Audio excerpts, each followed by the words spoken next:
Hi hello friends, ఈరోజు ఏం కూర చేయమంటావు అని మా పెద్ద బాబుని అడిగితే ఈ ఎండకి ఏం కర్రీలు తినబుద్ధి కావట్లేదు మమ్మీ, పప్పుచారు చేయి అన్నాడు.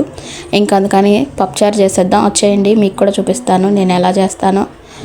నేను ఎప్పుడు పప్పు చారు చేసిన పప్పునైతే వేపి చేస్తానని చెప్పాను కదా మీకు కూడాను మొన్న వీడియోలో.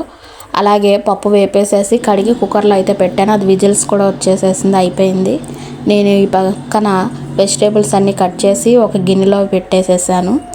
ఇంకా ఉప్పు కారం పసుపు అన్నీ వేస్తే అది చక్కగా ఈలోపు దాంట్లో ఉన్న వాటర్తో ఉడికేస్తుంది అన్నమాట. టమాటాలో మనకి ఎలాగో వాటర్ అనేది వచ్చేస్తుంది కాబట్టి ఇదంతా చక్కగా మగ్గేలోపు ఇంకా ఉట్టిపప్పు అయితే ఉడికిపోయింది కదా, ఇంకా అది తీసేసేసి పప్పు గుత్తితో మెదిపేసేసి దాన్ని కూడా ఇంకా వెజిటేబుల్స్ ఉన్న దాంట్లో వేసేసాను అనమాట. ఆ తర్వాత చింతపండు నానబెట్టుకొని ఉంచాను ఇందాకే, దాన్ని కూడాను చక్కగా పిసికేసేసేసి చారు అయితే పెట్టేశాను.